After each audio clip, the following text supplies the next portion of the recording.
Hung Up Pod family, I am excited for this interview. Streets Department is here, founded as a photo blog in January of 2011. Streets Department has grown to a multi-platform showcasing the Philadelphia public art and public space scene. Street Department has been the winner of Philadelphia Geek Award, named one of the best blogs for travelers, also mentioned notably by Time Magazine, Philadelphia Style Magazine, Philly Voice, Philadelphia Gay News, the Philadelphia Inquirer, and just so many more. Too many to name here. Conrad Benner. I hope I'm pronouncing. I think am I pronouncing your? I say Conrad. Don't forget the New York Times. Yes, it's Conrad. Yes. Don't forget the New York. Can't forget the New York I Times. mean, it was a blessing. It was so nice that they wrote about me. Yes, Conrad Benner. I get Brenner sometimes, and I get Connor a lot. But you hit I the can nail on see the head. You said people. it right. I can see people wanting to throw in the extra R there and making it Brenner. I But guess Brenner is more Con of a common thing. I don't know. Maybe that's what it is. Yeah, But we got to get used to Bender. We got to put respect yeah. on Conrad's name, a Fishtown, Philadelphia born, raised documentarian, curator, podcaster, and founder editor of StreetDept.com. That's right. Welcome to the Hunger Podcast. Thank you so much for having me. We've been talking about this for a while. We have I'm been excited to meet you. we were just chatting before I hit the record button. This was December that I was at a do you remember what it was? Yeah, it was so my Row Home Productions put on an event where they were inviting podcasters to come out. It was like a mixer, but also like people were able to present about their podcasts and like learn from each other and just like mix. And I was in the in between going from the podcast I was creating with WHOI and NPR called Art Outside. After 2 seasons, a Trump cut brought that podcast to an end. Are you Um, serious? yeah, but and so going back to the Streets Department podcast, which is a podcast I started in 2017, which is when I know you started this podcast. Yeah. But that only lasted for about 4 years before it went on ice, and then I worked with WHOI. But yeah, when I was there in December, we were already planning to bring it back, and now we have brought back the Streets Department podcast. We're on our fourth episode. State Senator Nikhil Saval is the episode will be coming out tomorrow. So when does this air? But yeah. This will be up Monday. Oh, whoa. That's such a quick turnaround. Wow. Yeah, Yeah. this will be up this coming Monday. So, Yes. folks listening, we'll have 4 episodes by the time you listen. Meg Saligman, an incredible artist here in Philadelphia who created some of the most legendary murals in the city, like Common Threads at Broadway Spring Garden. If you're in the LGBTQ plus, which I'm sure a lot of your listeners are, she also Yes. did Philadelphia Muses at 13th and Locust. And of course, now she has the Ministry of All in Old City. We talk with Sarah McAnulty, who's a scientist who's trying to use street art and communications and podcasting and like Skyping kids to like save science and bring science into like people's lives. And R. Thomas, we also have an interview with him, an incredible playwright, author, journalist, everything in between. And then Nikhil Saval, state senator, who's our most recent guest. So that's my pitch for my podcast. Shout out to podcast listeners. Go listen to the Streets Farm podcast when you get a chance. Yes, we love supporting the Potter family here on Hung Up Podcast. But listen, folks, if you go to streetsdept.com, Conrad does an amazing job. I'm on the website right now. I was looking at it when I was studying and getting, just prepared for this interview. But you guys, you got to go check out the website. How you have it laid out is so user friendly, and all of the Thanks. podcast episodes that Conrad just mentioned is there for you can just with the click of a button. You're getting pictures, you're getting information, you can listen to the show.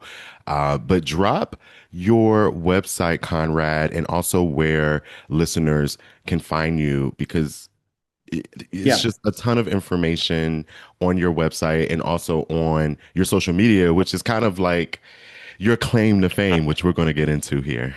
Yeah, it's Streets with an S, DEPT, like short for Department Everywhere. Streetsdept.com is where you'll find what you just said, like kind of links to everything. But if you're already in your podcast feed, if you're already listening to this, you can search for the Streets with an S, DEPT, short for Department podcast. I have a green color that I use. It's a photo of me. You should be able to find it easily. But yeah, we're kind of everywhere. You mentioned multimedia. We started as a photo blog and it just evolved over the years, and it's all these different things. We have tours that we do. I mean, we'll get into it, but yeah, there's a lot that we do. There's a lot. And on your website, folks, you can subscribe to their newsletter and also join the Patreon. There's a Patreon button at the bottom of the website. Tell us, what can we expect? What kind of content are you giving on the Patreon?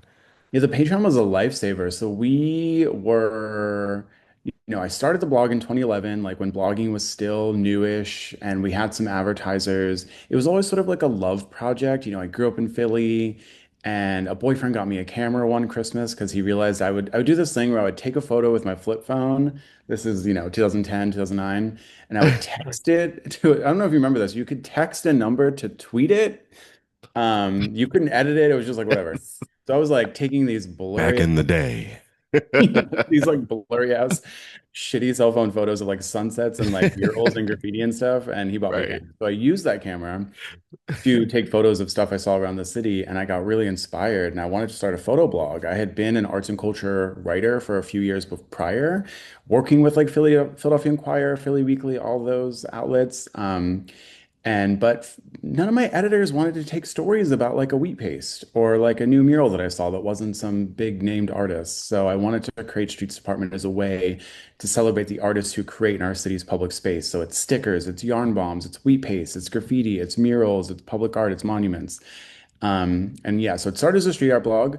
We had some advertising, but it was always kind of a labor of love. I kind of did it on nights and weekends while I worked first at a coffee shop, and then I got a job in marketing, which was really great for a bunch of years. And then in 2015, by then I had over 100,000 Instagram followers, and I was starting to make some money through advertising. So I jumped, you know, with my wings trying to fly to make it happen. For a few years, we had some advertisers. I started to do more curatorial work, working with like Visit Philly to work with artists for like projects around Old City. Mhm.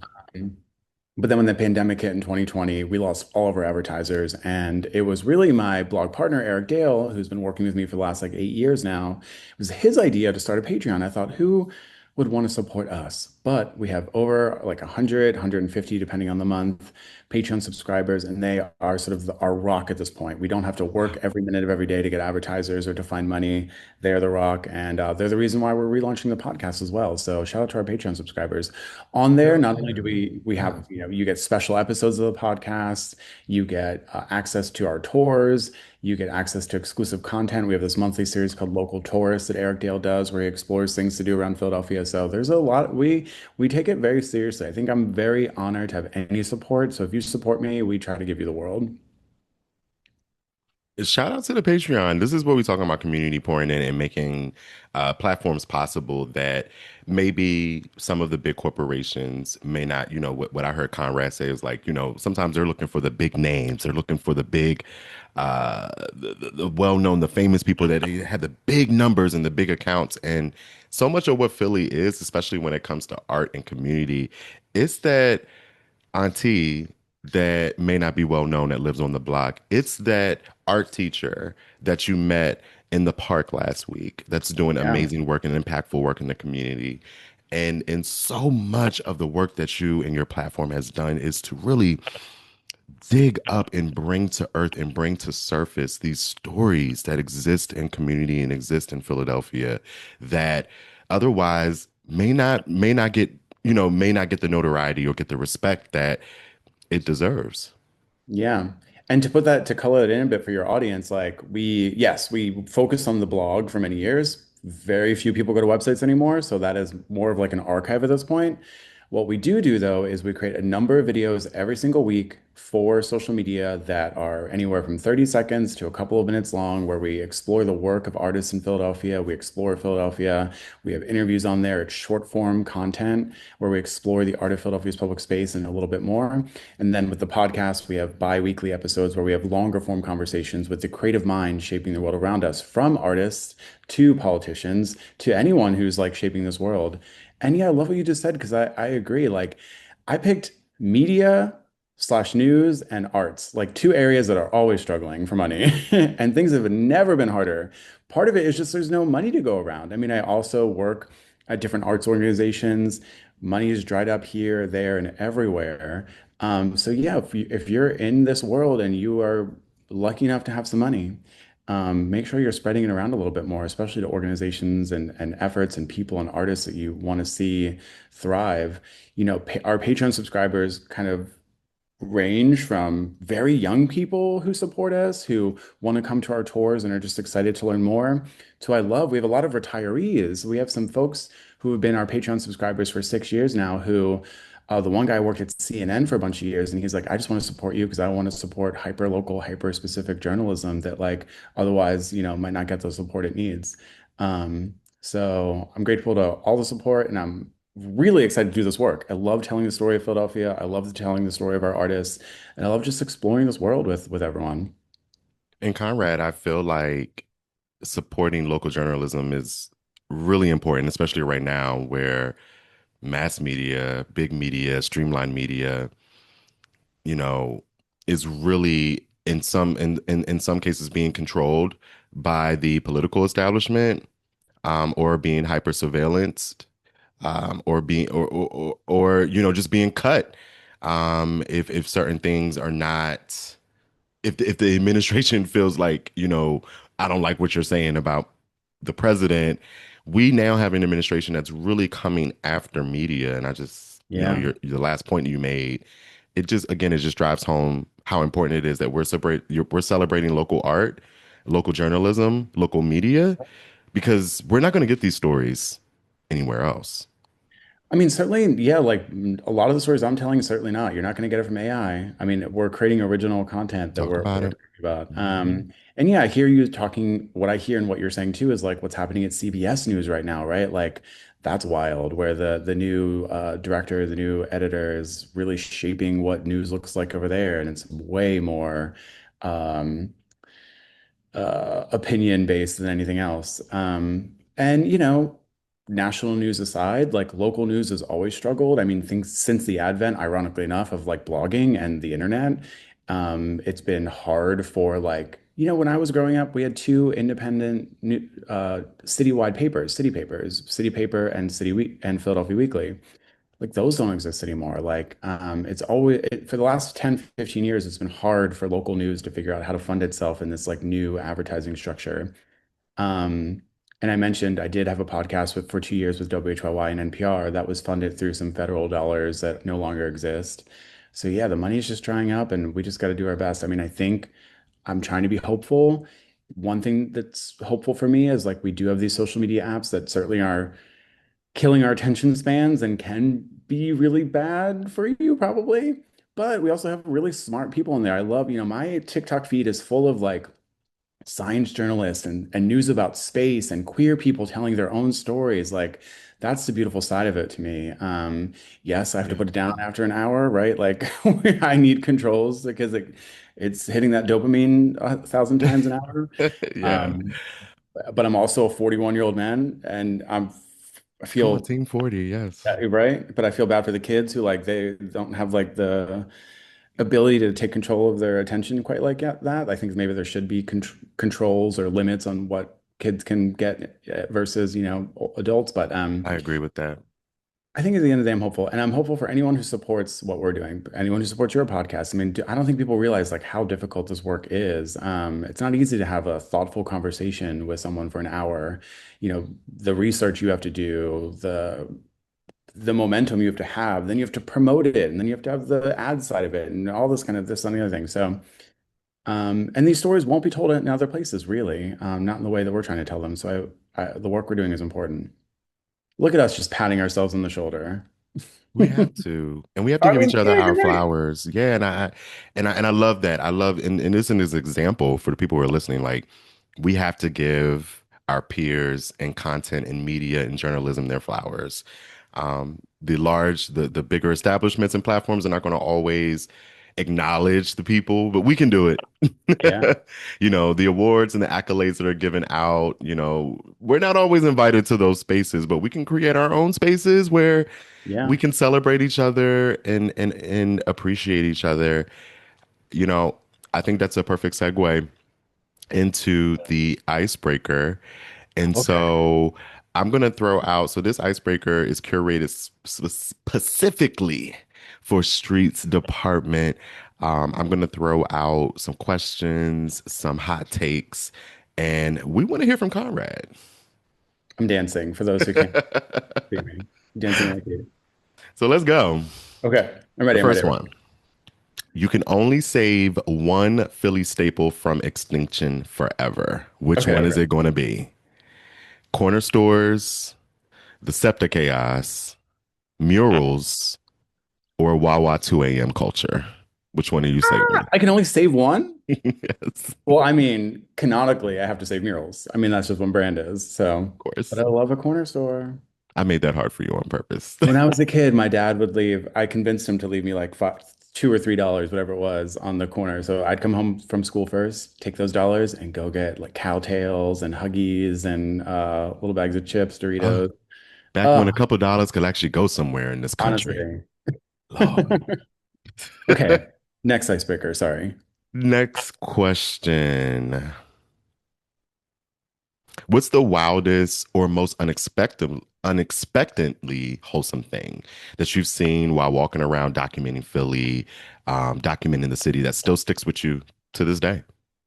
Oh, I love that question. Okay. This really got my heart pattering a few months ago. There's a lot of construction all over the place. Hmm. Um, Road construction, built whatever, building construction. And I'm in South Philly. My studio's in South Philly. I live in South Philly. I'm born and raised Fishtown, but I've been in South Philly for like 10 years. And there's so much road construction. And this neighbor, this person who owns or rents this house at this intersection, I'm forgetting the intersection, but it was like a bus stop, like a popular bus stop. I mean, it was a 47, I'm not sure. But they put a digital sign outside and I'm sorry, put a digital sign in their window and connected it to information about that bus. So like every time I'd walk by, sometimes it would say, because of the construction, now you have to go 2 blocks this way to get it. Or it would say, because of the construction, this is detoured completely. Or because of, What? the construction's on pause, so the bus is coming today. And I was just like, that is you care about your neighbors so much. And That you is care so about dope. not only your neighbors, but like the people who walk a few blocks who aren't even your next door neighbors who walk to that bus stop. You care about them so much. And probably you care about SEPTA and public transportation and all of that so much that you created this really helpful tool for them. And I posted a video about it and people loved it. It was around Christmas time too. I think people just had a lot of warmth in their heart. But yeah, that made my heart glow. I think at the end of the day, Wow. the best thing about Philly is like how tight our neighborhoods are, how close they are. My dad growing up would always sit on the stoop. He had a stoop pillow because the stoop was too hard. So he Hmm. put his little stoop pillow out there with the two dogs, and talk to people. And I don't think I think younger generations don't do that as much. But I never feel safer or like more connected to my neighborhood than when I'm walking home and I just a quick little nod. You don't have to have a 45-minute conversation with your neighbors, but some quick acknowledgement because then they'll be there for you when you need them. Or like, but it's just like it builds like the sense of safety and camaraderie Yeah. and togetherness, and it's nice. And this digital sign was like a version of that for me. That digital sign was a godsend. And people are probably like, thank you, because SEPTA's not. I We appreciate know. you doing the work of the city. That is just really dope. It reminded me of I don't know if this was in Philly. It might have been another city. I saw it went viral. So someone got tired of the potholes and people were literally going out and just filling they said shit, we'll just we'll fill the damn potholes our damn Yeah. self. They ended up getting a citation from the city, which is So, okay, they're a curator named Ginger Rudolph and two gallerists named Sarah McCorson and Jason Chen, who own Paradigm Gallery. Ginger ran this blog called Haha by Paradigm.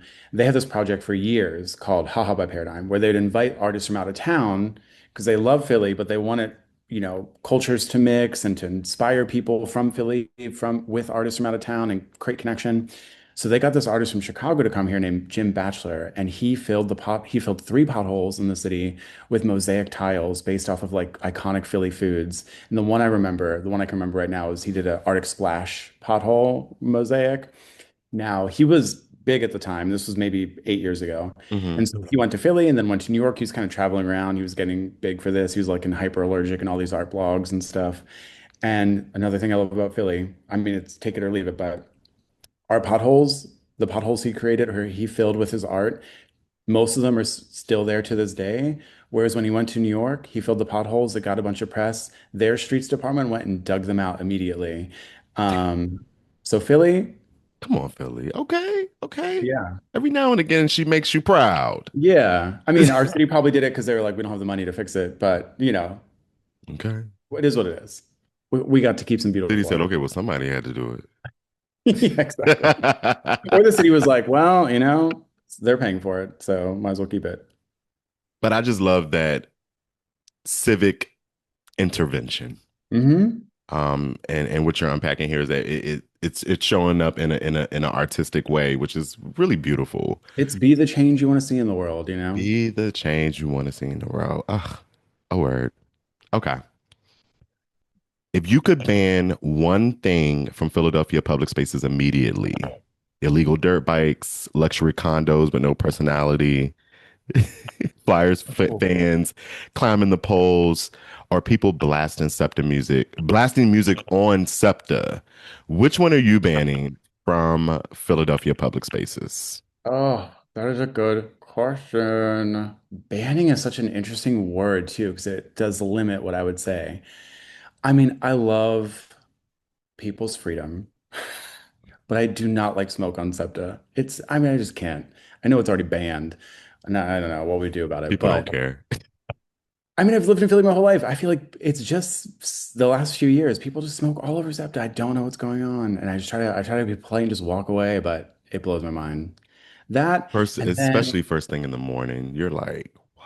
And I'm trying to be smart about it because I'm like, okay, is it just the last train? Because like the one spot I usually stand at is the last train. Like maybe they're like, it's just the last train. But then sometimes in the front train, I'm like, the conductor is right there. You're gonna smoke right here with the conductor. But some people get away with it. I was gonna Um, say there aren't any consequences. So no, there's none. And then I just remind myself, I'm paying $2, $3. Well, it's 2.90 now, whatever. that part And too. I'm not paying a $15 Uber. I'm not Yeah, sweating in the heat. yeah. Is what it is. And we have to live together. Look, there's 1.6 million of us. If that's It's public if that's my one complaint, transportation. whatever, it is what it is. It's We have to, public yeah, transportation. That's a really good point, Conrad. Like, we have to be careful of how we complain about these that's type of right. things. That's right. Unless we pulling some money out our own ass and improving systems, then shut up and put up when Yeah. it comes to some of these things. Okay. So let me see. Last one. Hmm. You've walked Philly probably more than most politicians representing it. Which neighborhood, Conrad, do you think is the most understood in Philly? Understood. Misunderstood. I'm Oh, sorry. Which misunderstood. Philly neighborhood do you think is the most misunderstood? Oh, And it can be by locals or it can be by outsiders. these are such good questions. Yes, but I do walk a lot. I've never owned a car, 41 years, take transit and walk Really? everywhere for what I do. I love to walk too. I mean, I think it's good for my mental and physical health. Yes, It's not yes. uncommon for me to hit 10,000 steps regularly and then 20,000 steps on a busy day. Misunderstood is so interesting. I might say, hmm, okay, I'm not going to overthink it. There's a stretch of American Street in Kensington Oh, I love American. that, huh? I like American Like Street. American Street too. You know, My dad, rest his soul, passed away a few years ago, but on one of our last drives, 'cause he grew up in Fishtown. He lived in Fishtown his whole life. His father was from Kensington slash Fishtown. And so my dad would drive around and be around these neighbors all the time. And this was probably like 2020, 2021. He was like driving around American Street with me. We were my friend Shanina Diana that's what it was. My friend Shanina Diana had a show at the Crane Arts Building, and I was having dinner with my parents, and I was like, "Hey, can you drop me off? I'm kind of running late." And he drove me over there, and he's like, "Wow, American Street is so different now. It used to be all factories, now it's like art and stuff." So, m misunderstood. I'll frame it as it's an area where there's a lot of change happening, but I think in good ways. Like this is a stretch of formerly like industrial Philadelphia that like just doesn't exist anymore. Like these were buildings where like people had jobs and stuff and it sucks, but those jobs went away a long time ago. And they've mostly been vacant buildings or empty lots. And I like, as someone who writes about, is friends with a lot of artists, I think I'm a big believer in there's a 10K worker project that's happening in Philadelphia. It's been happening for a number of years. I know it mostly through the work of Indie Hall, like a co-working space in Philly. But there's this idea in Philly, it's been around for a number of years, led by a bunch of people, that we should fight harder to have 10,000 small businesses, 10,000 individual workers, artists, whatever, than to hunt down like Amazon or to give Comcast more tax breaks, right? There Yes, would be a absolutely. stronger city. It'd be better for the workers of the city if we all kind of owned more of our own stuff. Okay. And better So for the youth. that's what I'm saying, right? Like, what are we all going to work for Comcast or Amazon one day? Okay. Right. So when I see American Street, which again is not tearing down homes or anything, it's just taking like parking lots and what were buildings that have been unused for decades and turning it into spaces for artists and makers, I get really excited. My a friend and an artist I worked with on a mural recently, and a future guest on my podcast, Chelsea Luster, just opened a gallery in one of these buildings in the Crane Arts building. You have the Clay Studio. I have a friend who is going through some mental health stuff in her life, started taking classes at the Clay Studio. And now she's been doing it for several years, and she started like a clay or like a ceramics business. Um, you know, uh, we used to be called the workshop of the world. It was an acknowledgement that we had a lot of factories and a lot of factory jobs here. The new workshop of the world could be Philadelphia, and it could be small makers, artists, creatives, small businesses. I don't know, maybe that's too pie in the sky, but like, I mean, you have to hope for something, right? Yeah, and we can keep pushing for that too. And a lot of it comes with who we elect. So Oh, hmm. Philadelphians, local elections matter. Who we have, representing us. Like Conrad's talking about how important it is that we preserve, and reserve art and parts of our community that are going to benefit the local community and also the youth that are coming through. These are the conversations that we have to continue to push and having with leaders, people who want our vote. We need to be telling them how we want our communities to be shaped, not by these developers that are coming, that don't even live here, that are coming in and making these decisions about how our communities are shaped. But we have to show up, y'all, 100%. for sure. And I know it like we hold them oftentimes, and maybe, I don't know, I'm projecting, but like I think it's easy to hold these elections in like the same headspace because it's like, oh, it's local elections, it's national. But like your local city council person, like your district city council person might represent 20,000 voters. You could be one of them, right? That's to say, you could call them and talk to their people. You could probably get meetings with them. You can show up to hearings and like have your voice heard. I feel like we're so disengaged just because of how insane national politics have been for 10 years now, plus. But 150 million people vote for the president, one example, versus like the 20,000 that vote for your district person. And your district city council person controls a lot, including a lot of the development you're talking about, a lot of the development that you're talking about.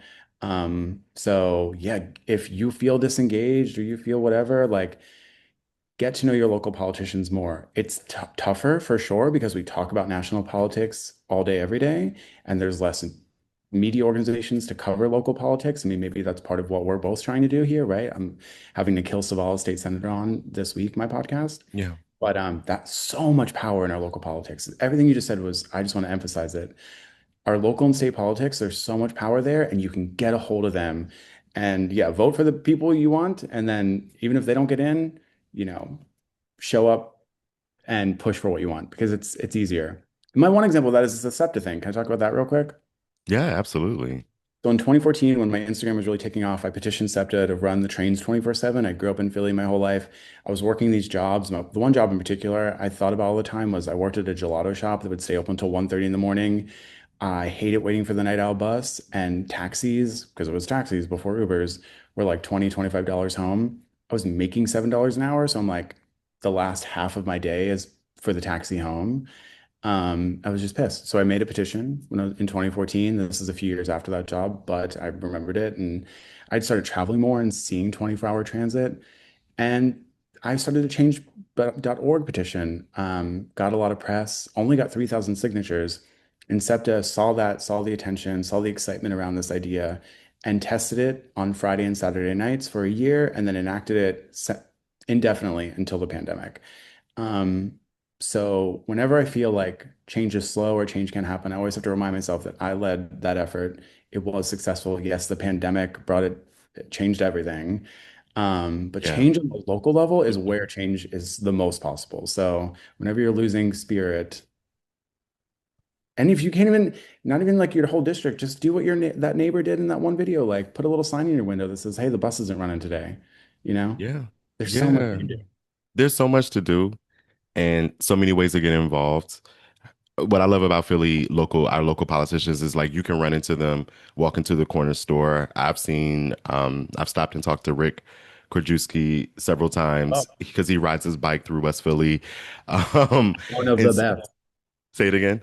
One of the best. Yeah, yeah. So Also, I've just been at like people's parties and he's like shows up in the house and I'm like, Rep Gajewski. He's like, I'm just Rick tonight. I'm like, okay. I'm just Rick tonight. So before we get into, I have a few interview questions for you, but I have to slide this one last icebreaker question in Okay. before we move into the questions. If someone spent just a weekend, if someone was coming in and spending a weekend in Philly and they wanted to see the real Philly, not the tourist version, where is Conrad going to take them for the weekend? You can name a few spots. I feel like Reading Terminal might be one of them. Yeah, this little known spot, Reading Terminal Market. When you get hungry. Well, maybe you could even say like all Philly's the real Philly. So like, but where would I take someone if you want to avoid like you've been to Philly a couple times, you've seen the Liberty Bell, you've seen that. Yes. Um, there's a few places that I really like to walk. It's close to my house, but I really like East Passyunk. It's just like a nice little easy walk. You can get a nice glass of wine somewhere. You can get some food. There's a little bit of shopping. But it's cozy and it feels real neighborhoody, which is nice. Whenever I'm needing a big breath of fresh air, I will go over to the Woodlands in West Philly. It's one of my Oh, favorite yes. parks. Yeah, Yes, it's one of my yes. favorite parks here. It is technically a cemetery, but the people who owned the cemetery many, many years ago, in their will or whatever, at the end of their life, said that they wanted it to remain a public space. So it's the decree of the former owner is that it always has to remain open to the public as a park. And So let me not just only, say to you, Conrad, I had a friend, not from West Philly. He was from a different part of Philly. He was like blown away by that. He was like, because I think you can get a membership yeah. to the Woodland Park. People Mhm. run.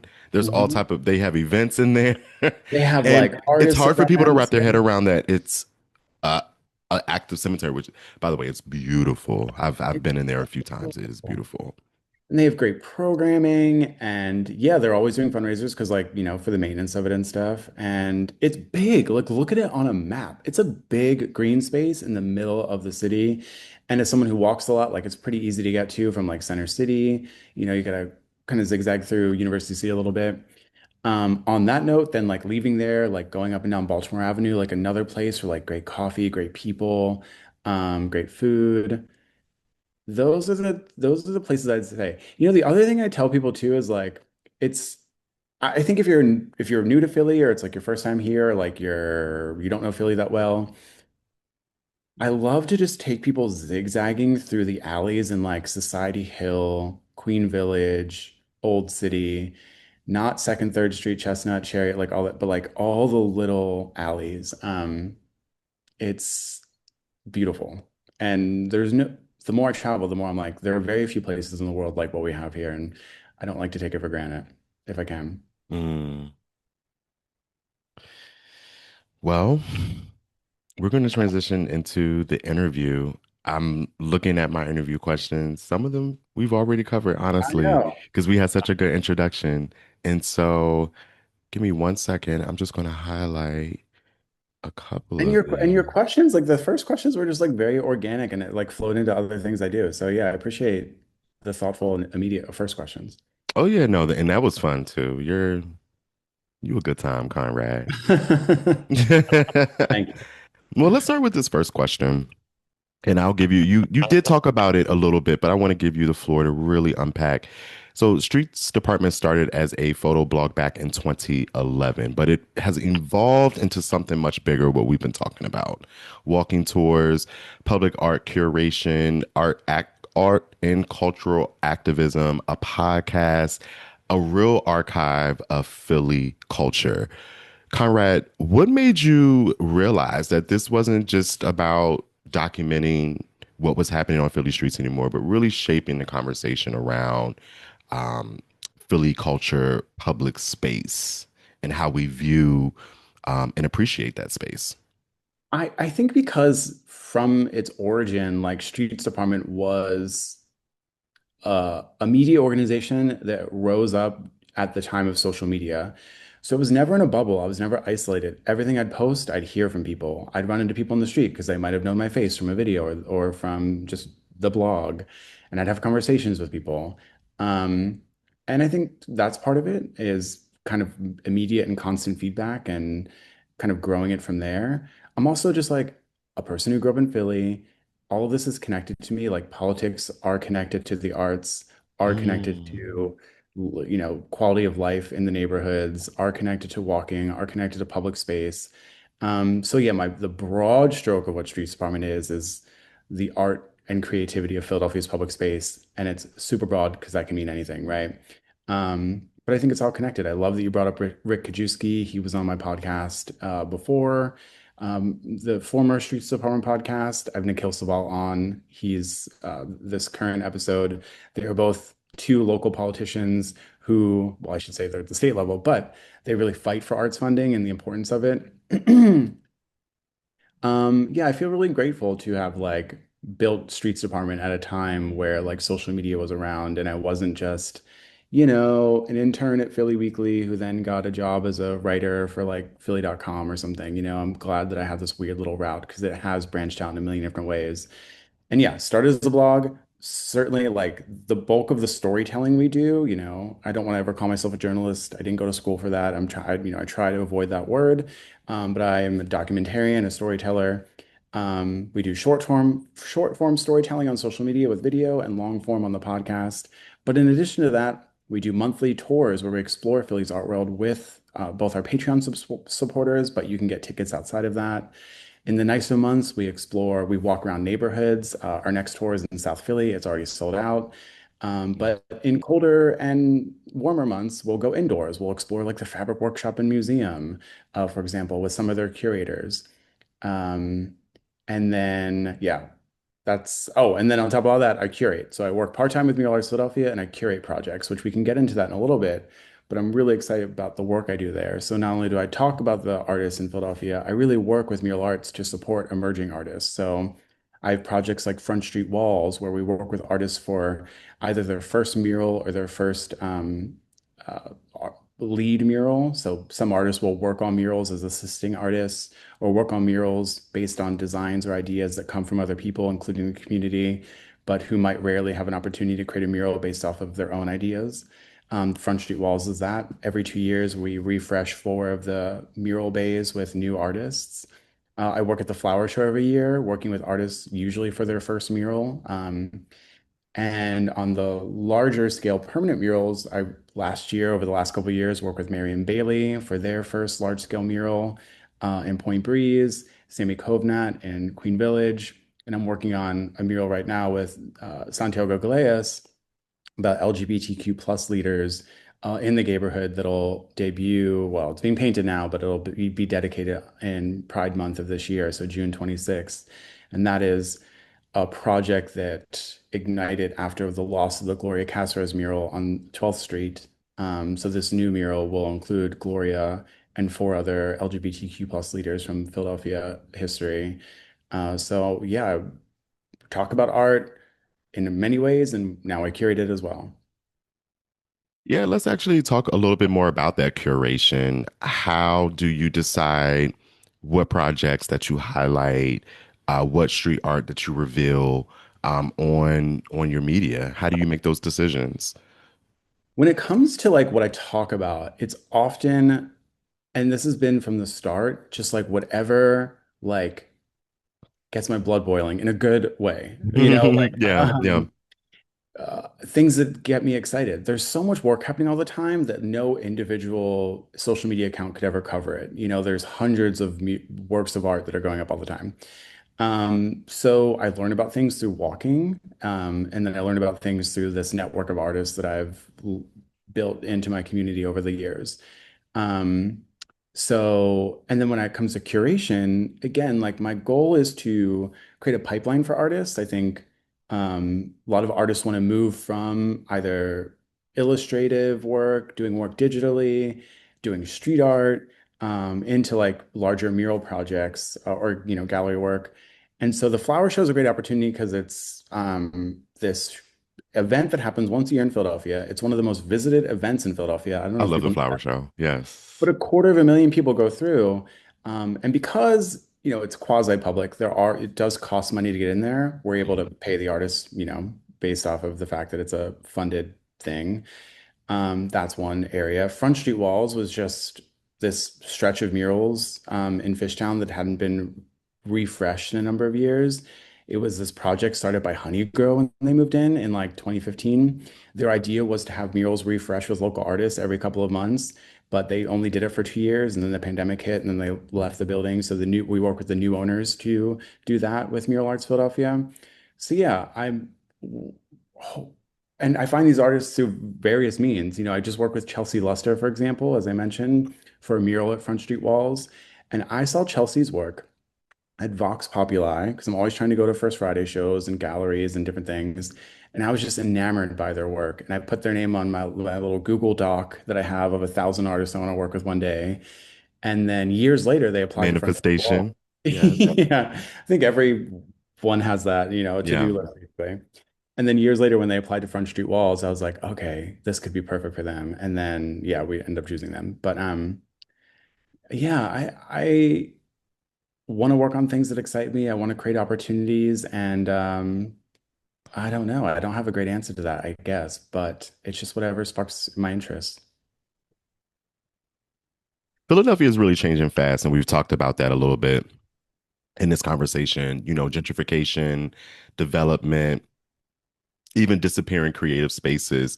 Since you've been documenting the city for well over a decade, tell us like what worries you the most about where Philly is headed creatively, and also what still gives you hope.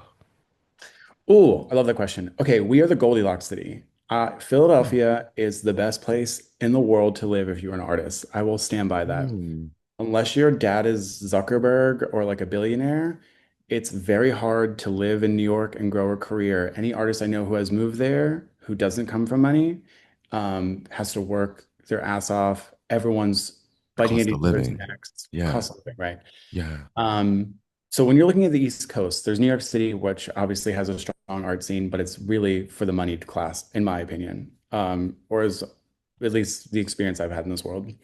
Boston is whatever Boston is.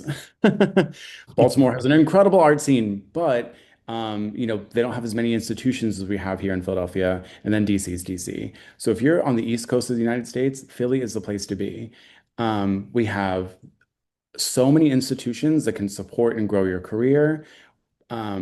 We have tight-knit neighborhoods. You can live here without a car. We have great food. We're walkable. And I really believe the artist community here is tight. And by that, I mean, if you move here and you're lonely, if you move here and you don't know people, or if you grew up here and you're feeling lonely, if you grew up here and you lost a group of friends and you're looking for a new group of friends, this is exactly what I did. I went to First Friday shows in my early 20s, met a whole bunch of weirdos. We became friends and we're friends to this day. The art world is I see this with sports. People will go to the bar and watch an Eagles game and they all love each other, become best friends. That's what the arts are too. Go to First Friday shows, go to gallery openings. You will meet people, you will make friends. It's one of the easiest places, I think, to make friends. It's so hard to make friends as adults, and I think it's one of the best places. I think Philadelphia is the best city to live in for a number of reasons. I think it's the place to be if you're an artist. That's the positive. What worries me is everything else. The cost of housing, the cost of living, the fact that Yeah. no one's pay has gone up in generations. We need to Yeah, we're pay still people more. fighting on a state level to get the Republican-controlled Senate to raise Pennsylvania's minimum wage. Like, Well, that's a whole other thing. I don't know if people know this. It sucks that you have to be like so tuned into politics to know this, but Pennsylvania is one of the very, very, very, very few split governments. So at the state level, we have, a Democratic governor in the assembly, but the assembly is split. So the Senate is Republican and the House is Democrat. And these are by just a few seats. So, it could go all Democrat. And then, I think if you're on the left side of the aisle, as I am, like maybe you can work with the Democrats or push them to do things that you want. Certainly more than you could a Republican controlled absolutely. PA, right? Absolutely. So that's what I'm hoping for. But what does it create? It creates all of these challenges. So yeah, every state around us pays. One example I have is, and I learned this through some people who built reports for Philadelphia's art community, is that at the state level, we spend 82 cents per capita for arts and culture funding. This is not only good for the economy, arts and culture are great for the economy, according to the same report. The arts and culture bring in more money than sports. Okay. But it's like so good for our hearts, bodies, minds, and souls. Like art and creativity are like what make us human. Like, how do we not support Yes. that? So at the Yes. state level, we support it by about 82 cents per capita. Ohio's more than double that at over $2 per capita, let alone Maryland, it's well into $5. New Jersey's into $5. New Oh, York's into wow. $5. That's just arts and culture. Talk about SEPTA. Look at the games they played last year, trying to defund SEPTA just because it's Philly. The Republicans at the state level. Yes. There are all these challenges, but my concern would be people are not making enough money. There isn't enough, there's plenty of money in this country, and it's just not being distributed evenly. The cost of everything is going up. Rent is insane. So if we want to be a city, if we want to remain a city where pe working people can live here, where working artists can live here, then we need to use the tools that we have to make rent more affordable, to protect long-term residents, um, and pay people better. And there are some tools that our local and state people have, and they just need to use them. Last question for you. Okay, I can talk. I'm gay and Italian. Have I told you This is a great conversation. I that? could go all night, but then I feel like you'd be invoicing me in the morning. So Well, and I need I'm drafting it right now. Yeah. to.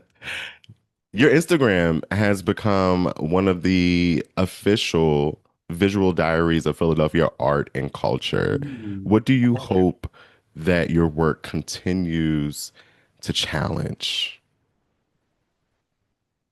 I appreciate you saying that. And it has been a challenge. In Streets Department started as a photo blog. I learned photography myself through using the tools over the years. And then when everything switched to video starting in about 2020, it was a real challenge to figure out, one, if I was going to do that, and two, how to do it.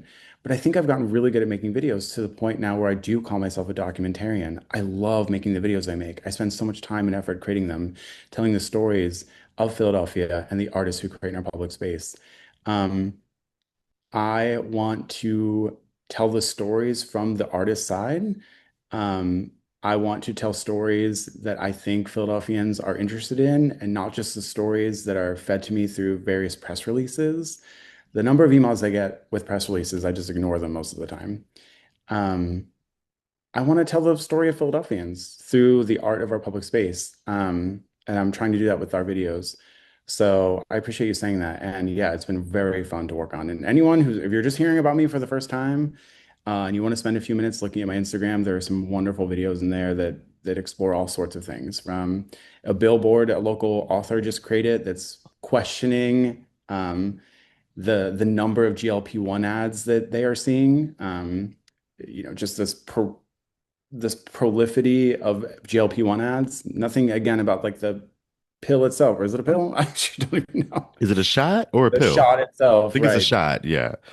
Because they say in other interviews, we made the video kind of short, that they understand that it like is beneficial in to some people and in certain situations, but that just like the number of ads we see, like you can't turn around from it and how that's affecting people. Yeah. Um, It's almost like it's being put, it's like an intentional market push almost like, whoa. yeah, it's kind of, I mean, I have a lot of feelings about ads, generally speaking, but um, yeah, but it's interesting. And they were talking too in the interview about how just like eating, if you've ever experienced issues with eating disorders, like how that could trigger you if you see these ads just randomly trying to watch Hulu. So that's one of the videos. Another one is the bus terminal. We have a new intercity bus terminal again, and ironically, it's with the PPA. So okay, Oh. and yeah, they're funding it. I guess they And have so money. wait, we have a bus terminal, SEPTA bus terminal, or So the former Greyhound bus terminal at 10th and Filbert Streets that went away a few years ago, a couple years ago, and then they moved it all over the place. Like it was at Spring Garden and Delaware Avenue for a minute. Um, there was no plan. It was a big catastrophe. People were having to wait at the intersection of like Broad and Delaware Avenue with no restrooms, no places to sit. So anyway, the bus intercity bus terminal is back, and not only is it back, but it's back with 11 murals by a local artist, Gina Kim, who explores Philadelphia. Another video I did recently was this Technically Philly, another blog that started around the same time I did, that does a lot of tech and culture writing. Took over the Sierra Center, the building in University City, and made it into a Tetris board where people could come play Tetris. Not only did they do that, they worked with local students to create their own games and then put those games onto that building. That building is the building in University City mm, that has all the little dots on it. yeah. Um, there's so many videos I have, but yeah, go check it out. Oh, and one of my favorites actually, Asian Arts Initiative has an exhibition right now exploring the multi-year fight that they organized, not Asian Arts, but that the Chinatown neighborhood organized with organizers from around the city to push back at the arena, the Center City arena they were Yes. trying to build. And this exhibition explores the history of organizing in Chinatown, pushing back at 676, the casino, the ballpark, the Phillies ballpark they wanted to build there a Oh, bunch of because years there's a ago. history of this in Chinatown. History Okay. of collective Yeah, that organizing makes sense. Yeah. to the current effort to how they're pushing organizing moving forward, including doing something you just said, which was how can communities and people come together to help inform what these developers do with us, with our neighborhoods, with our city, with us. So yeah. My phone is like ringing really loud. I don't know if you can hear it. It's in my bathroom, and I'm like, is my mic picking up my phone right No, now? you know what's so funny? I hear music now too. It's outside my You window. do? You're in a really nice space. Are you like in an art studio space? I'm in the Bach building. Yeah, I'm Oh, in. you're in Bach. Okay, okay. Yeah, So in the building. So, Conrad, you just mentioned a ton of videos that, listen, folks, you need to check out. You need to go follow Conrad. Drop your social media one more time before we get up out of here. It's Streets with an S, DEPT, DEPT, like short for department, Streets Department. Yeah, and it's that everywhere. TikTok, Blue Sky, Instagram, Reels, or Instagram is Reels, but Threads. Basically, right? But yeah, check it out. And yeah, lifelong Philadelphian, just trying to tell the story of Philadelphia through the artists of our city, through the creativity of our city. And this is a podcast. Don't forget, I have a podcast too. Go check that out. And yeah, thanks for having me. This has been really wonderful. You are such a good interviewer. Like, these are very thoughtful questions. I do a Well, decent amount thank of you. interviews, and sometimes you get the same stuff over and over again. And these were very, very, very thoughtful. So thank you. That's like my pet peeve. Is like I try not to ask the same questions that you've been asked time and time and time again. And also to ask the things that I'm curious about because I really am fans of the people that I bring on my show. I don't just bring people on just to Yeah, fill a space or, you can oh my tell. God, I need an episode this week. Who am I going to interview? Like I really try to be intentional about It's why your the podcast has people. lasted almost 10 years. I mean, come on, round of applause. You said the last what? That's why your podcast has lasted almost 10 years. Round of applause. I mean, you know what I know what you mean. Thank you. I mean? Flowers. Conrad Benner, Philadelphia born and raised documentarian, curator, podcaster, founder, and editor of streetsdept.com. Thank you for joining me tonight. This was really dope. And I can't wait for us to do a part two at a local bar over a beer, or it doesn't have to be that. It could be, at a park or at the next art installation or event or something that's going on in the city. I can't wait to see you because I know this summer it's already hot outside. Philly is, No. whoo, so Philly is going, and I know there's going to Understand. be a lot going on this summer. So, I hope to see you soon. I would love that. yes, we'll make it happen. Peace. Bye.